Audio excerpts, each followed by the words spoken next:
Orson Radio Podcast. En cualquier momento, en cualquier lugar.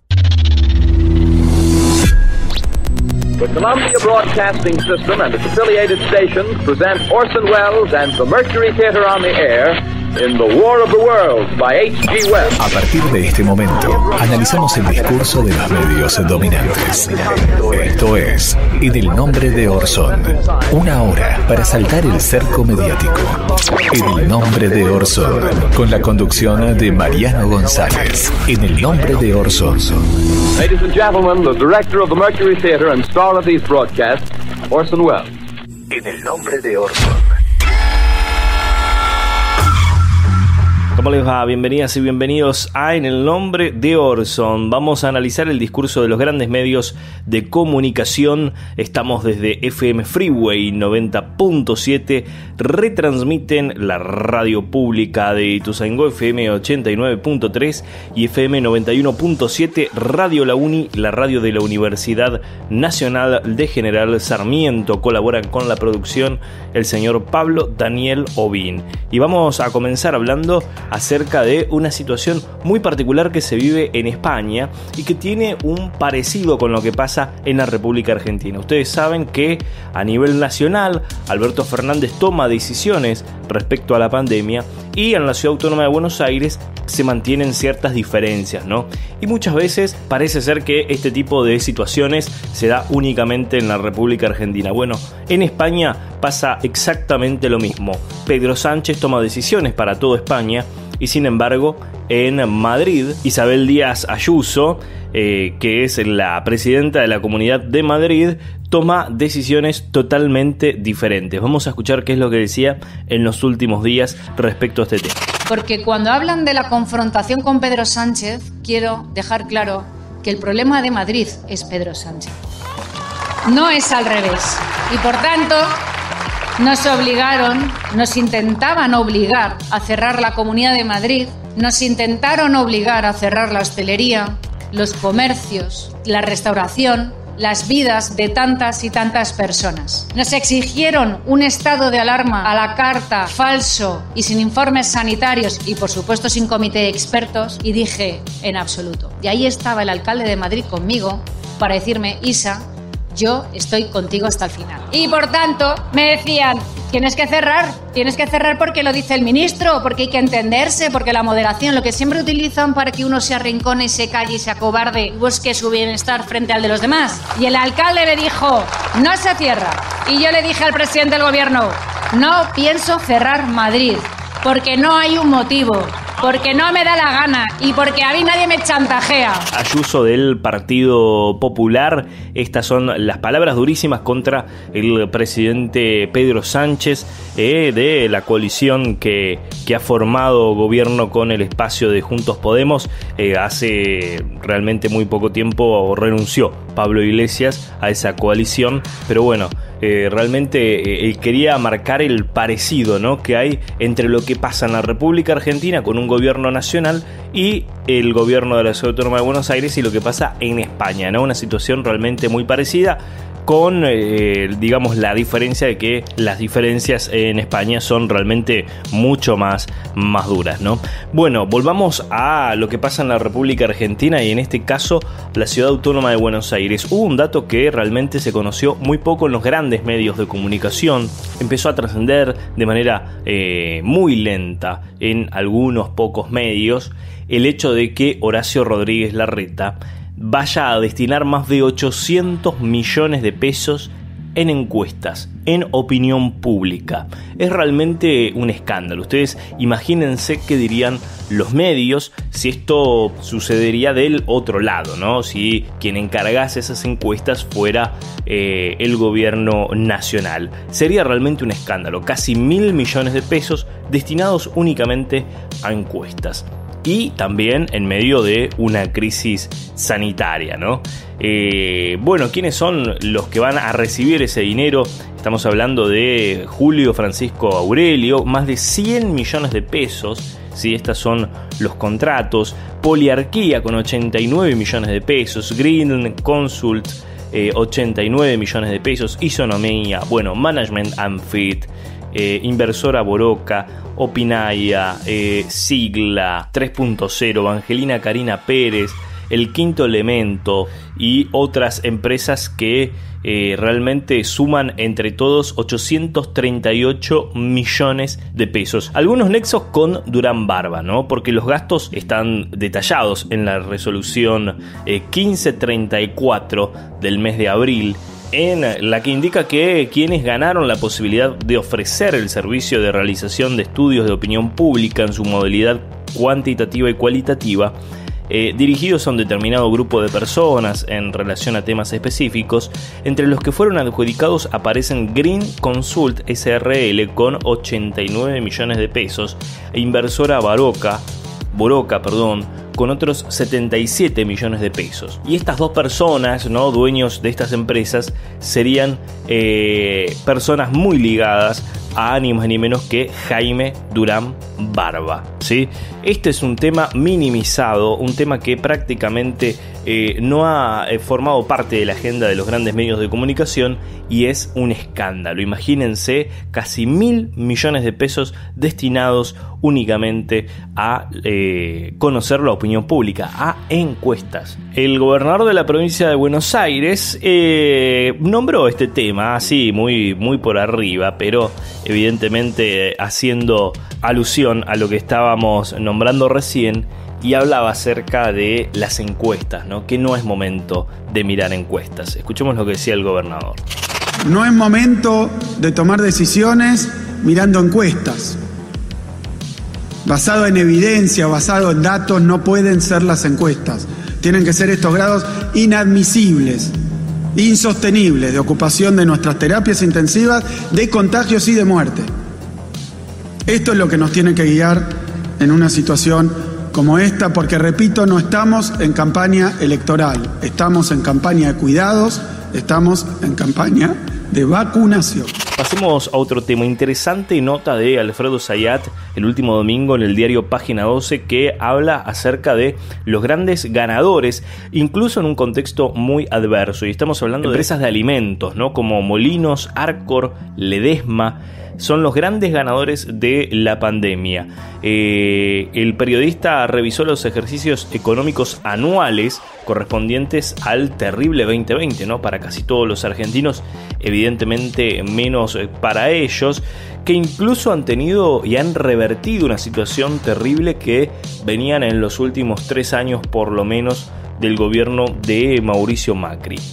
Es decir, en plena pandemia, estas empresas recuperaron mucho dinero que perdieron durante los últimos años de Mauricio Macri. Vamos a algunos ejemplos realmente muy concretos. El caso de la familia Pérez Companc, que es dueña de Molinos, durante el gobierno de Mauricio Macri, por ejemplo, en el 2017, según consta, por supuesto, de sus balances oficiales, en el 2017 perdieron 1.500 millones de pesos, en el 2018 perdieron 3.500 millones de pesos y en el año 2019 perdieron 370 millones de pesos.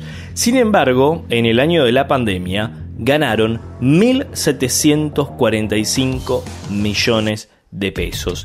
¿Sí? Esto es lo que pasa con esta empresa, Molinos. El caso de Ledesma, también más que interesante, porque venían de un 2018-2019 perdiendo más de 2.000 millones de pesos, y en el balance entre junio del 2019 y mayo del 2020 una ganancia de 736 millones de pesos. El caso de Arcor también, un 2018 perdiendo 1.000 millones de pesos, un 2019 perdiendo 1.357 millones de pesos y un 2020 ganando 1.229 millones de pesos. Estas empresas, evidentemente, habría que preguntarse qué responsabilidad tienen en la inflación, ¿no?, que hemos tenido en el último tiempo. ¿Hay algún nexo entre las ganancias exorbitantes de estas empresas y el precio de los alimentos? Bueno, habría que preguntárselo, ¿no? Y qué cosa extraña, ¿no? Cuando todos pierden prácticamente, ellos fueron los únicos que ganaron. Realmente un informe muy interesante, ¿no? Para pensar, para analizarlo, para sacar algunas conclusiones que detalló el periodista Alfredo Zayat en el diario Página 12. Bien, cambiamos de tema. Un joven en las últimas horas se fue a vacunar a Miami. Ustedes saben que en los Estados Unidos, luego de retener durante tanto tiempo vacunas, impedir que salgan de ese país, concentrar una cantidad enorme de vacunas en los Estados Unidos, fronteras adentro, ahora tienen una cantidad de vacunas muy importante y empezaron a vacunar incluso en las playas, ¿no? Ese contraste que se vive entre los países ricos y el tercer mundo, ¿no? Contraste realmente muy fuerte. Bueno, tenemos un joven argentino que viajó de 29 años a Miami a vacunarse, ¿no? Una vez allá se contagió COVID, ¿sí? Se contagió COVID y cuando tenía que regresar falsificó el resultado de PCR para volver a la provincia, a Buenos Aires, ¿no? Al aeropuerto de Ezeiza. Las cámaras térmicas del aeropuerto detectaron fiebre en el joven y en estos momentos tenemos casi 259 pasajeros y 12 tripulantes aislados por esta persona. Y ahora hay que ver si alguno de ellos contrajo y se contagió del virus de este joven, ¿no? Realmente una situación muy irresponsable de este joven, muy irresponsable y una de las tantas, ¿no? Ya vimos varias fiestas clandestinas el último fin de semana, también en countries muy acomodados, mostrando, obviamente, denotando muchísimo poder ante los policías, ¿no? Esas fanfarroneadas que hemos visto en televisión, pero bueno. Vamos a escuchar a Florencia Cariñano, que es la directora de Migraciones, y hablaba específicamente sobre este caso. Sí, fueron 8 horas donde esta persona transcurrió sabiendo él que tenía COVID con otras personas que seguramente se habían cuidado, que se habían hecho el PCR, que habían tomado todos los recaudos. A estas personas siempre se le hace a las personas que están en el asiento de atrás, de adelante y a los costados se los avisa, les avisó Sanidad de Fronteras que son contacto estrecho, que deben aislarse y que deben volver a testearse. Pero la verdad es que da mucha indignación porque todos nos estamos cuidando un montón. Todos seguramente, venía lleno el avión, venían con 259 pasajeros y 16 tripulaciones. Todos están expuestos porque a lo mejor se cruzaron en algún momento con esta persona y el comportamiento individual de una persona que no le importa absolutamente nada, que se sube a un avión sabiendo que es COVID positivo, pone en juego a todo el resto. Entonces, más allá de lo que de la denuncia que se le hace ahora del artículo 202 por propagar una enfermedad a toda la sociedad, puede ser aún peor la cosa, porque si él contagió a alguno y alguna persona muere culpa de él, es aún peor la condena que le cabe. Entonces tenemos que ser conscientes que más allá de la vida propia de él que está en juego, porque no sabemos cómo puede terminar su enfermedad, cursando la enfermedad, hay gente que puede haber estado en ese avión, que tenía alguna patología previa y que era importante que no esté cerca de él. Entonces estos comportamientos individuales, egoístas, ponen en riesgo a toda la sociedad. Esto es lo importante de este mensaje. Totalmente repudiable. Ya saben que nos pueden seguir en Facebook, nos encuentran como En el Nombre de Orson. En el Nombre de Orson. No nos temen por lo que decimos, nos temen por lo que guarda nuestro disco duro. Ahora analizamos el presente, revisando nuestro archivo. Lamentablemente en las últimas horas nos enteramos del deceso de Alcira Argumedo, ¿no? La socióloga y exdiputado nacional que, bueno, realmente tenía una posición muy firme, formó parte de Proyecto Sur, muy cercana también a Pino Solanas, que también nos dejó en la pandemia. Recibió, por supuesto, el caluroso saludo de un montón de líderes políticos, incluido Cristina Fernández de Kirchner. Realmente una pérdida muy grande, así que la vamos a recordar con un archivo en este caso, porque estamos en esta sección de revisar un poco el archivo, el disco duro, revisar, ¿no? lo que tenemos ahí guardado, y tenemos esta perla realmente increíble de Alcira Argumedo, hablando acerca de la familia de Mauricio Macri en la Cámara de Diputados, contándole al resto de la oposición quién era su jefe. Lo escuchamos. 1982, estatización de la deuda privada del Grupo Macri por parte de Domingo Cavallo durante la dictadura militar. 1989, contrato entre Mauricio Macri y Juan Carlos Rousselot para la construcción de las cloacas de Morón.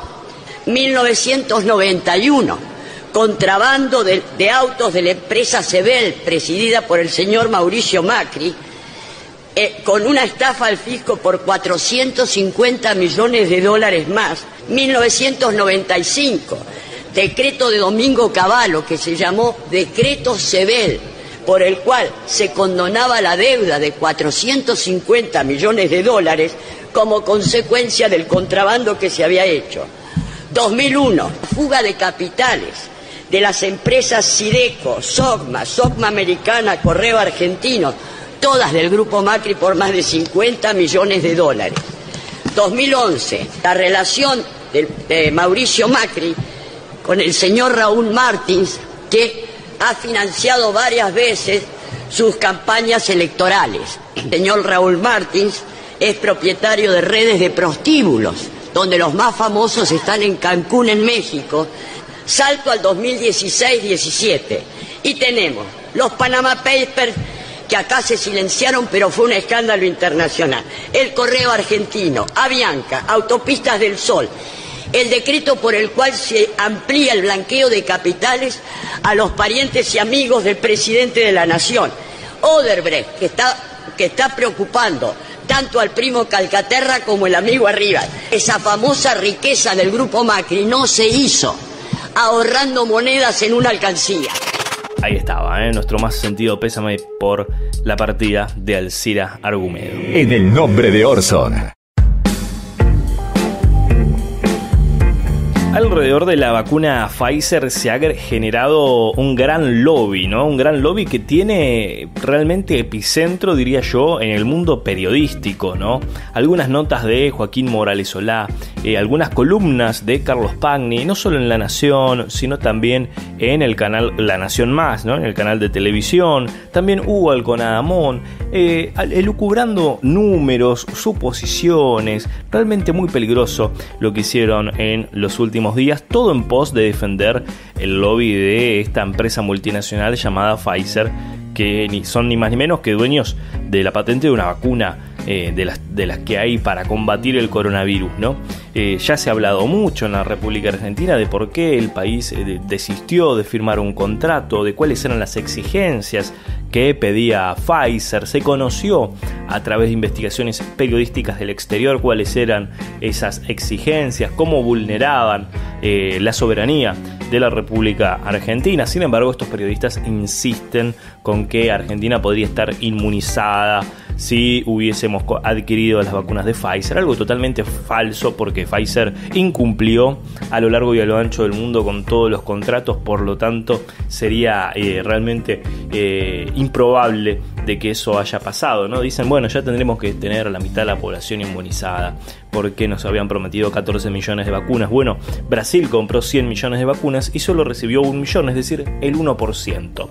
Entonces, realmente decir que ya estaríamos inmunizados es una falacia, es una mentira muy grande, porque ni siquiera cumplió los contratos con las grandes potencias. Y Morales Solá hizo periodismo de suposición, ¿no? En los últimos días, como les decía, Pfizer, como les estaba contando, incumplió contratos con la Unión Europea, quien incluso está por iniciar procesos judiciales en tribunales internacionales. Hizo una columna de opinión, Morales Solá, que decía: la Argentina pudo estar ya inmunizada. El país estuvo a punto de contar con 38 millones de dosis de vacunas de alta categoría y dejó pasar la oportunidad. Bueno, algo totalmente falso, improbable, que deslizó Joaquín Morales Solá. También lo hizo Carlos Pagni, ¿no? Sin embargo, vamos a escuchar ahora a Carlos Pagni, ¿no? Que hablaba en este sentido de cómo dejamos pasar 14 millones de vacunas. Lo escuchamos. Bueno, Carlos Pagni obviamente no hace referencia a los motivos por los cuales no se adquirieron esas vacunas. Sin embargo, cabe destacar que decir que la Argentina contaba con ese número es irreal, es una suposición que uno vaya a saber de dónde le sacó. Ningún proveedor de vacunas, y menos en este contexto internacional de escasez de vacunas y de situación de emergencia, puede prometerle a ningún país: mira, tengo 14 millones de vacunas para darte, porque eso es absolutamente falso. Miren si alguien va a prometer una cantidad de vacunas que todavía no fabricó y que no firmó ningún contrato con ese país. Eso es falso, ¿sí? Y si hace esa promesa, evidentemente pasa lo que pasó en el resto del mundo, que no pudieron cumplir con nadie, porque no tienen esa capacidad de producción, ni siquiera para las grandes potencias, menos para la República Argentina. Así que esas suposiciones son absolutamente falsas y lo único que intentan es generar descontento, por supuesto, en la población. El diario The New York Times dio muestras, ¿no?, de cómo son las tratativas de esta multinacional con el resto de los estados. Vamos a escuchar qué es lo que pasaba en un programa de S5N, Minuto 1, donde hablaban precisamente de este artículo de The New York Times. Artículo del New York Times. En otros países se reportó que Pfizer no solo ha buscado desligarse de cualquier responsabilidad contra todos los reclamos civiles, incluso aquellos que podrían resultar de la propia negligencia de la empresa, y ha pedido a los gobiernos que aporten activos soberanos, incluidas sus reservas bancarias, edificios de embajadas y bases militares como garantía contra juicios. ¿Escucharon bien? Esto es New York Times. Acá, los lobistas de Pfizer que piden Pfizer a los gritos porque deben ir con alguna comisión, obvio, además de hacerle el favor. Fíjate lo que dice el New York Times. En otros países se reportó que Pfizer no solo ha buscado desligarse de cualquier responsabilidad contra todos los reclamos civiles, incluso aquellos que podrían resultar de la propia negligencia de la empresa, y ha pedido a los gobiernos que aporten activos soberanos, incluidas sus reservas bancarias, edificios de embajadas y bases militares. ¿Qué más? Bájate los pantalones. ¿Qué más le pueden pedir? Como garantía contra juicios. Es comprensible que algunos países se hayan resistido a tales demandas, según la Oficina de Periodismo de Investigación sin fines de lucro, y como resultado el ritmo de los acuerdos de compra se ha desacelerado. Me sorprende que haya comunicadores de la Argentina que dicen que todos los días leen el New York Times y que no hayan leído este artículo.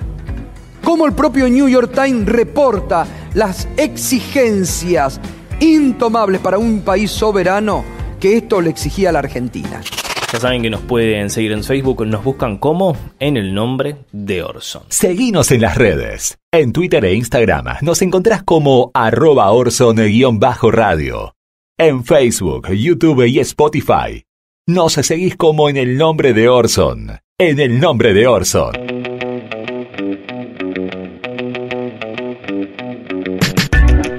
Retomamos por hoy nuestra tradicional sección de palabras autorizadas porque sucedió que en la provincia de San Juan la justicia frenó el aborto de una mujer por una cautelar presentada por su expareja, ¿no? La justicia civil de San Juan hizo lugar a una medida cautelar presentada por un hombre para impedir que su expareja se practique un aborto, amparada en la Ley Nacional de Interrupción Voluntaria del Embarazo. Esta insólita decisión de la justicia de San Juan, de la justicia civil de San Juan, argumentaron de que el motivo por lo cual firmaban, ¿no?, esa decisión era porque estaban casados. Los cónyuges se comprometieron a desarrollar un proyecto de vida en común. Es realmente insólito, ¿no?, lo que pasó en San Juan. Esperemos que seguramente haya alguna revisión de este fallo en las próximas horas. Ya nos enteraremos. Por lo tanto decidimos escuchar, ¿no?, a alguien que ha marcado luz en el camino de lo que fue la discusión por el aborto legal en la República Argentina y en el mundo. Estamos hablando de ni más ni menos que Pepe Mujica, ¿no? José Pepe Mujica hablaba acerca del aborto de la siguiente manera.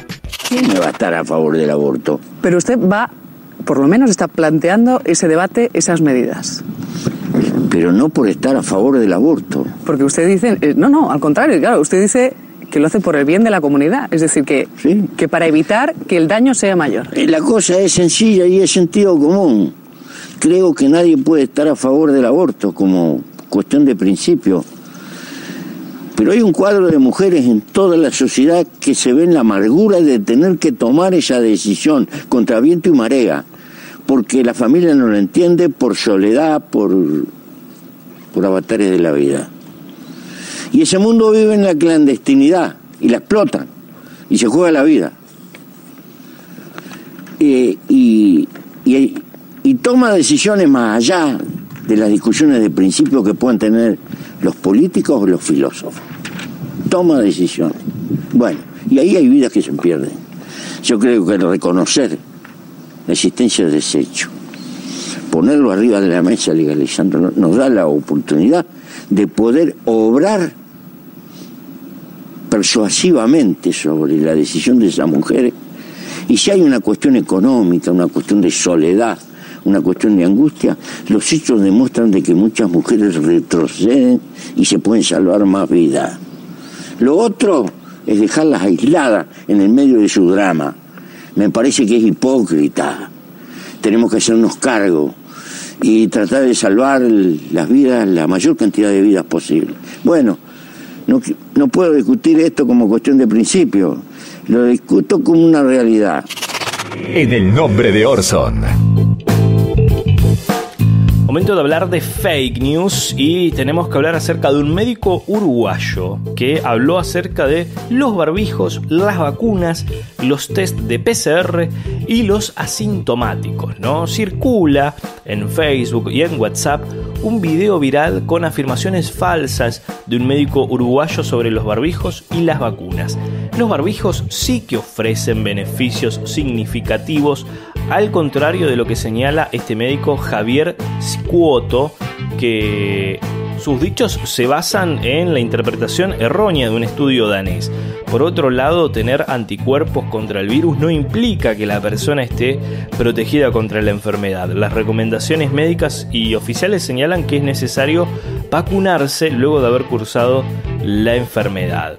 También habla de las pruebas PCR, ¿no? La prueba PCR posee una altísima sensibilidad al virus, cercana al 99%, y por eso se considera el gold standard, es decir, el test de referencia por su máxima fiabilidad. Además, al contrario de lo que dice el video, las personas asintomáticas contagian y por eso son registradas como casos de COVID-19. La neumonía por COVID-19 es más prolongada y causa más daño que una neumonía provocada por una bacteria o el virus de la gripe. Y si tiene una imagen torácica característica, a diferencia de lo que plantea el video del médico. Así que estas afirmaciones del médico uruguayo son absolutamente falsas.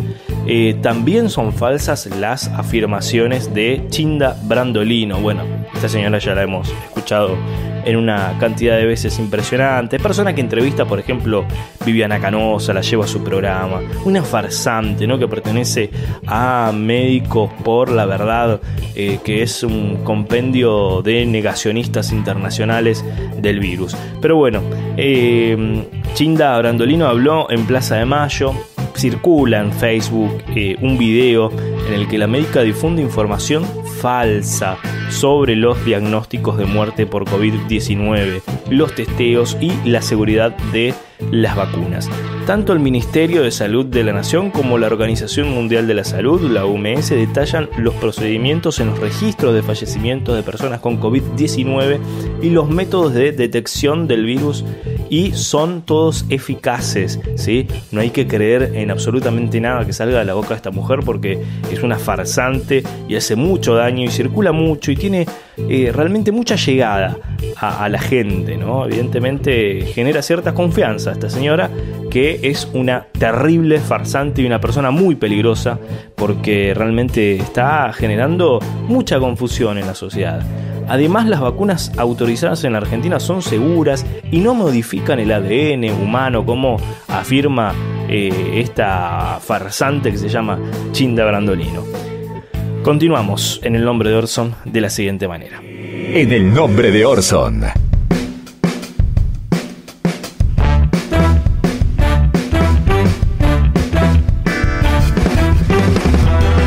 Y llegamos al último bloque y vamos a escuchar las terribles palabras de Patricia Bullrich sobre las Islas Malvinas, ¿no? Que prácticamente, si fuera por ella, le entregaría las Malvinas con tal de firmar el acuerdo con Pfizer. Vamos a escuchar qué es lo que dijo primero Patricia Bullrich.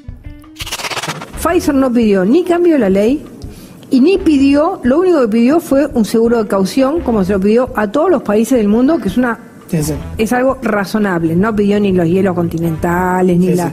Bueno, no ni sé. la Patagonia. Las Islas Malvinas se la pudimos haber dado. ¿Y el seguro de comisión fue razonable? No ¿Y la Patagonia? Las Islas Malvinas se la pudimos haber dado. ¿Y el seguro de comisión fue razonable? Bueno, luego dijo que no es lo que quiso decir, que en realidad es lo que dice el gobierno. Bueno, quedó muy mal Patricia Bullrich, un desastre lo que dijo, patético. Y vamos a escuchar ahora cómo la quiso cubrir Jonathan Viale, ¿no? Porque esto fue en el programa de Jonathan Viale en La Nación Más. Y la terminó, a mi entender, hundiendo mucho más. La escuchamos. Bueno, no y sé. la Patagonia. Las Islas Malvinas se la pudimos haber dado. Algo de Malvinas no, ¿no? ¿Te pareció? Lo de Malvinas no. No, digo que... Pues no está bien eso, ¿no? ¿De qué? Lo que dijiste de Malvinas. ¿Dijiste las Islas Malvinas o escuché mal yo? No, lo que dije es que ellos dicen que nosotros que el contrato eso hacía que la Argentina entregara los hielos continentales. Ah, bueno, pero lo de la Malvinas sacalo porque no. No, hay algo ahí que hay que destacar, digamos. Te van a decir de todo. Hasta aquí, en el nombre de Orson, estuvimos desde FM Freeway 90.7 de Ramos Mejía, retransmiten la radio pública de Ituzaingó FM 89.3 y FM 91.7 Radio La Uni, la radio de la Universidad Nacional de General Sarmiento. Nos reencontramos la próxima semana. Chau. Esto que acabas de ver es una visión, una opinión, nuestra interpretación de la realidad. Es nuestra verdad, pero no es la única. Hay diferentes miradas sobre los hechos. Nosotros elegimos qué contarte y cómo. Seleccionamos imágenes y testimonios, como lo hacen los medios, que de un hecho construyen la noticia. Los medios de comunicación eligen qué contarte y son responsables de lo que dicen, como nosotros somos los responsables de lo que dijimos en este programa. Orson Radio Podcast. En cualquier momento, en cualquier lugar.